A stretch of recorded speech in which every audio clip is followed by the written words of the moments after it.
The flight was nearly complete, the mood routine, until a moment shattered the calm. A black man in a crisp navy suit quietly took his assigned first-class seat. Minutes later, a flight attendant confronted him aggressively, wrongly accusing him of seat-hopping. Before anyone could intervene, she slapped him in front of stunned passengers. What she didn't know? The man she just assaulted wasn't only a passenger, he was the CEO of the very airline she worked for.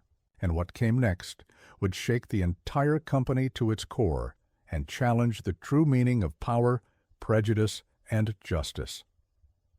Michael Reed, the quietly ambitious CEO of SkyJet Airlines, rarely flew with the public, but today he decided to board a commercial flight anonymously to experience what everyday customers did.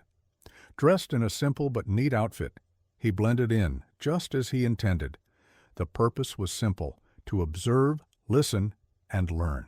Wait a second, and tell us where you're watching from in the comments. Don't forget to subscribe for more powerful stories like this. Flight 4783 was a short trip from Chicago to New York.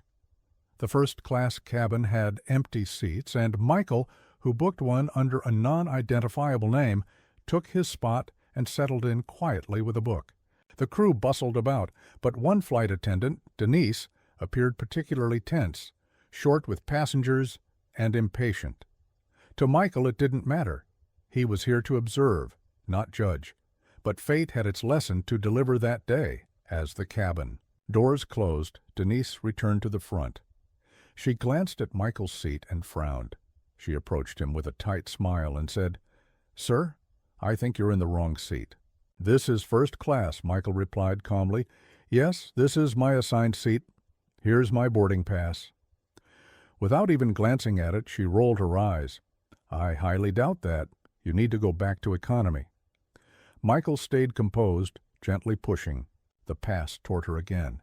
"Please check. I believe there's a mistake." Passengers around them began shifting uncomfortably. A few even murmured in defense of Michael, having seen him board with them. But Denise wasn't listening. Frustrated, she suddenly leaned in and snapped, "You're not going to play games with me," and then slapped him. Gasps erupted across the cabin. Phones began to record. Michael sat still, shocked but composed. Another flight attendant rushed over, realizing the situation was spiraling. "Denise, what are you doing?" Denise scoffed. "He's trying to scam his way into first class." That was when Michael finally spoke, firmly but quietly.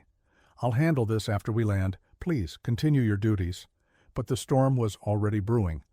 The plane landed in New York to a full crowd and police presence.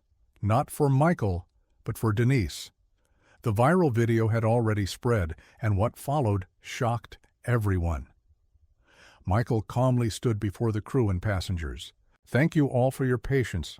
I am Michael Reed, CEO of SkyJet Airlines.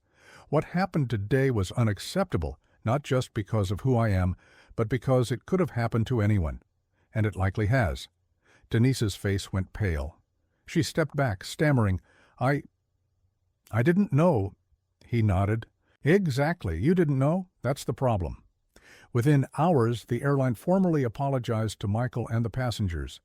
Denise was suspended pending a full investigation, and training reforms were immediately launched across SkyJet. Michael's anonymous flight had turned into a public reckoning, and a necessary one. More importantly, Michael refused to press charges. Instead, he insisted that the incident served as a turning point. "I don't want her fired to make a statement. I want her to learn, just like we all need to," he said in a televised press conference. He established a new training protocol called Empathy in the Air, which addresses bias, prejudice, and customer treatment regardless of appearance or background. The volume story made national headlines, not just because of the shocking twist, but also because of how it was handled. Michael's grace, clarity, and refusal to use power for revenge resonated with millions. People began sharing their own stories of mistreatment and unfair profiling on flights, in stores, and in classrooms. Michael's quiet act of resistance wasn't Just about one slap, it became a symbol of dignity, justice, and change. Sometimes it takes being invisible in power to expose the visible flaws in the system. And Michael's message? It shouldn't take a CEO to be treated with respect. Humanity should be the only class that matters. If you enjoyed this story and thought it provoking, don't forget to like, share, and subscribe for more powerful narratives. Let us know your thoughts in the comments